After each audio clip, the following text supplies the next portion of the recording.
Napakaswerte po natin, ano? At syempre, may makakasama po tayo ngayon dito sa ating himpilan live na live. At para nga po kumustahin, ayan na mga kabarangay, ang bayan po ng Alaminos dito po sa lalawigan ng Laguna. Kasama po natin, walang iba kundi si Police Lieutenant Gregorio C. Malaluan, ang Deputy Chief of Police ng Alaminos Municipal Police Station. Sir, good afternoon and welcome po sa programang Kabarangay. Good po, ma'am. Ayan, sir, and welcome po, no? Again, dito po sa aming programa. Una po sa lahat, kumustahin ko muna ang hanay ng kapulisan natin dyan sa Alaminos. Okay naman po, ma'am, ang ating mga kasamahan ng Alaminos MPS. Actually, wala po tayo naging kaso ng COVID, and then doon po naman bagyong Rolly. Okay din naman po. Ano naman po ang naapektuhan ng bagyong Rolly sa atin sa kasamahan natin mga pulis sa Alaminos. Alright po. Pero yung ating mga nasa kulungan, sir, dyan po sa bayan ng Alaminos, kamusta po sila ngayon? Okay naman po yung kalagayan nila nung lipas na buwan po, nung itong October. Nagkaroon po tayo ng isang positibong kaso ng COVID. And then nag-undergone po siya ng quarantine dun sa quarantine facility ng Alaminos. And as of now naman po ay nai-transfer na siya sa Bureau of Jail Management Quality sa San Pablo City. Alright po. Pero yung, of course, may contact tracing doon, ano, sir? Marami po siyang nakasalamuha. And then yung mga in-undergo din po sa quarantine. Bali, lahat po naging ng close contact, undergone din po ng swab test. And then it so happened na ang result naman is negative. Yun, ang pinaka-importante sa lahat, ano po, na negatibo. So, balikan ko lang, no, sir, ano po yung mga protocols ang sinusunod po niya sa inyong himpilan na para maproteksyonan nga, no, ang, of course, ang municipal police station po ninyo and kayo dito nga po sa nakahahawang sakit. Bali, yung pong lahat ng mga IATF guidelines ay in-implement natin sa station. And then parang kaya nga naging maganda yung ng kaso ng COVID doon, hindi nag-spread yung kaso ng COVID sa preso.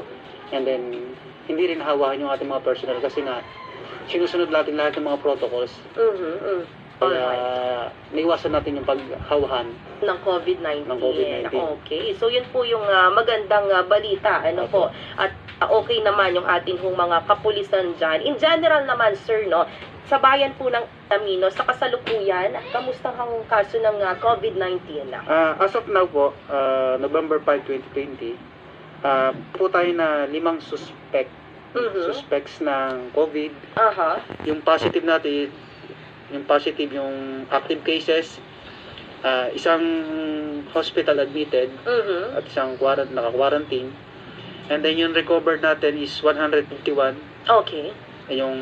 Isa yung outside Alaminos, and then yung namatay natin is 3 lang COVID-related. Ayun, okay. No? So sa kabila po ng 3 bilang po, no, na nasawi, syempre, para magandang balita rin na kaunti, no, ngayon, yung may COVID po dyan sa inyong lugar. Diba ho? At sana, yan, magtuloy-tuloy na po at gumaling sa gayon, mapabilang naman sa ating mga recovered patients. Opo. Diba ho? So ano po yung mga protocols, ang pinaiiral, health and safety protocols na pinaiiral po dyan sa bayan ng Alaminos na inyo namang tinututukan, sir? Yung health and safety protocols, unang-una ay yung mga kasamahan natin sa pangunguna namin ay yung Oplan Bandilyo. Okay.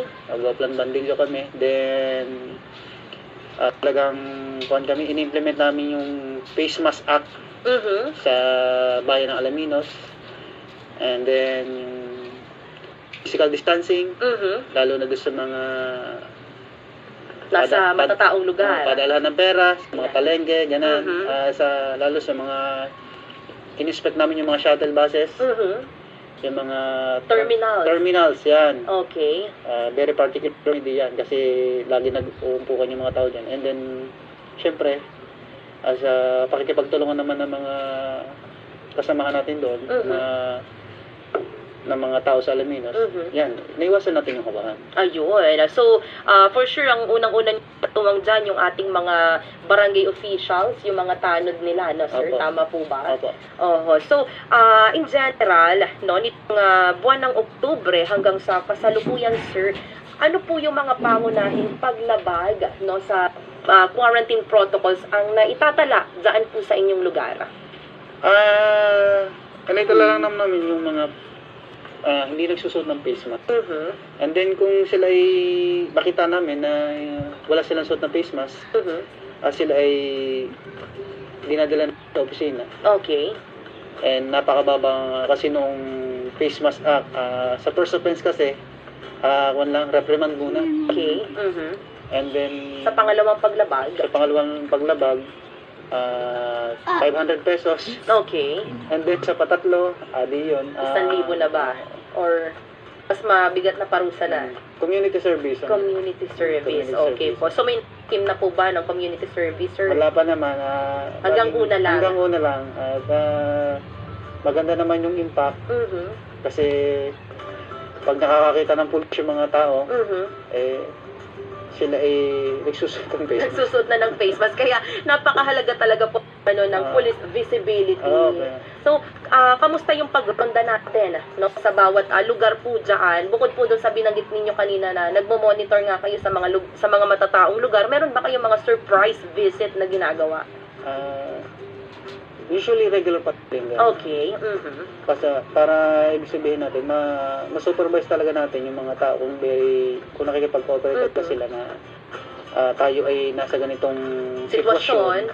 Ay, mas maganda, makipagtulungan na lang. Correct. Maganda. Tama po yun, sir. Nito naman, no, speaking of tulungan, kamusta naman ho ang inyong naging sitwasyon itong tumama sa atin ang bagyong Ronnie? Yung bagyong Ronnie po, 5 evacuation center kasi yung natin doon sa Alaminos. 15 barangay din yung naapektuhan na very minimal naman yung affect. Ibig sabihin partially damaged. Mga natin na papaya lang, saging, mga nagtumbahan lang, lang na damage.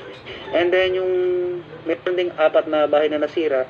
Oh, okay. Kaya lang sabi nga yung most light materials lang ang bahay kaya na-damage siya.